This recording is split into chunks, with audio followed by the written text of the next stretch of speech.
In the Final Fantasy VII Remake, there are a lot of questions surrounding how Sephiroth has seemingly come back in time and possibly even joined or maybe even created a separate timeline. Couple that with the portal that Sephiroth creates and that Aerith then manipulates just before the final battles of FF7 Remake, and it leaves even more questions. At the minute, we're left assuming that Sephiroth has gained some sort of additional power post-Advent Children which has enabled him to perform these feats. And there are discussions to be had on where that power has actually come from. But for this video, I want to go over a possibility for what it is that Sephiroth's actually done, how he's actually used the power that he's attained in order to traverse time, space, and possibly even realities. The thing that I want to briefly go over in this video are called Torsions. A big thanks to @TerraXCloud over on Twitter for pointing me in the general direction of this possibility. Make sure you give them a follow, and also don't forget to follow me at sector_6_gaming if you don't already. And finally, don't forget to smash a like on the video and subscribe for more Final Fantasy and RPG related content. But that's enough of that, let's get on to it. Torsions come from the game Dissidia Final Fantasy Opera Omnia. And having had a little play around on the game, they're a pretty important plot element to the overall story of the game. The basic gist of them is that they are a tear in the fabric of space and time and that they're brought into existence by an unknown means and entity. When they do appear, they release monsters into the landscapes that they've appeared in, but they also seem to pose a threat to the stability of the worlds that they've appeared in as well. The Torsions connect one world to another with people from various times and realities being caught up in them and subsequently finding themselves being teleported to the Crystal World. And that's pretty much it. That's the basic overview of the Torsions and what they are, what they do. But how does this relate to the Final Fantasy VII Remake? Well, first off, I don't think any of the story aspects of these Torsions will particularly cross over. I don't think we'll see them spewing hordes of monsters out into Gaia or connecting to the Crystal World or anything like that. Although it would be quite interesting to see Mog facing down Sephiroth in the final battle. I'd possibly be down with that. But mechanically and visually to a certain degree, these Torsions bear a striking similarity to the portal that Sephiroth opens at the end of Remake. Sephiroth opens the portal, steps into it, and then goads the party into following him through. Aerith then does something to the portal. I'm not too sure what. It seems like she's just stabilised it so that everyone can go through the portal. I'd assume that she could have gone through anyway, but that's just assumption. And then the party steps through the portal. Now first off, they have to deal with the Whispers. I believe that the first area that the party enters is almost like a buffer area that the Whispers have trapped the party in, as a final last-ditch effort to maintain the timeline. But when they fail, the buffer shatters, and there is seemingly a side effect to this.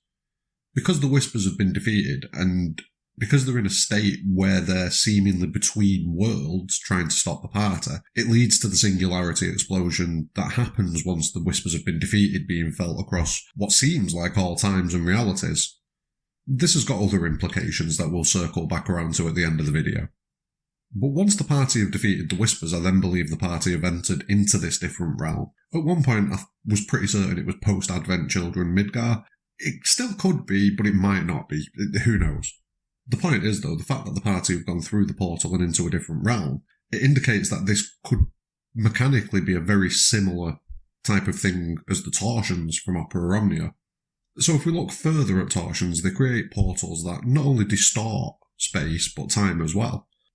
And then if we briefly go back to the actual story of Opera Omnia, it turns out initially that some enemies can open Torsions, people like Kuja and Kefka, but it's then later revealed in the story that anyone who has travelled through a Torsion has the ability to not only close them, but to open them as well, and potentially manipulate them in other ways. Now, if these mechanics hold up and the Torsions are what Sephiroth is using, then it's heavily implied by the fact that Aerith being able to interact with the portal, that she's also potentially travelled through one. And it is possible that the mechanics would be shared. The dev teams are going to be similar. The idea could have come from Opera Omnia. You know, they've seen it and they've gone, we're going to implement that. You never know.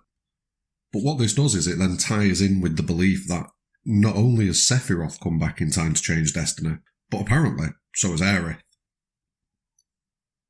So let's do a quick review. Torsions are a tear in space and time. They connect one world to another. In Final Fantasy VII Remake, what Sephiroth does is definitely a tear in space and time, and when the party go through whatever portal it is that he creates, they are in another world. It also implies that people who can manipulate the portals can also create them, which we see Aerith manipulate the portal, so it stands to reason that she could also create them. Now, Sephiroth has seemingly come back in time or to an alternate timeline's past, something to that effect, which would also be a mechanic covered by the Torsion travelling through time and space. But then if you couple that with the fact that Aerith seems to know a lot more than she should throughout the game, and can also manipulate the portal or torsion or whatever you want to call it that Sephiroth creates, and you reach a point where if it does turn out that this portal is very similar to a torsion, Sephiroth may not be the only time traveller in Final Fantasy VII Remake. Now, as I've said a few times, this does all rely on the portal being mechanically the same as the torsions in Opera Omnia, but it wouldn't be the first time that elements of games have been transferred to another entirely separate game in the Final Fantasy franchise. And it definitely lines up. Only Aerith and Sephiroth seem to know what's gone on in the future, and only those two can seem to interact with the structure of the portals. One of them is an ancient, and one of them is a genetically modified human Genova hybrid. So, they've both got something that makes them a bit different from everybody else. And it does beg the question, is this something Cloud may be able to do at some point? Because he's also been experimented on. You never know. It's a very interesting possibility.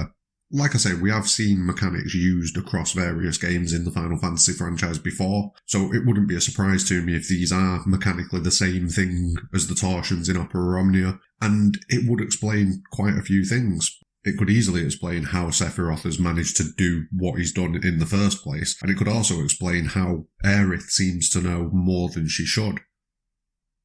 But then we finish with the ramifications of what torsions could mean to the story. Now, there are a lot of possibilities. We could see the party hopping through portals every so often in future installments of Remake, trying to stop Sephiroth from changing the timeline. It'd become very Final Fantasy XIII 2-esque, and it wouldn't be very good. So I'm hoping that we don't see that.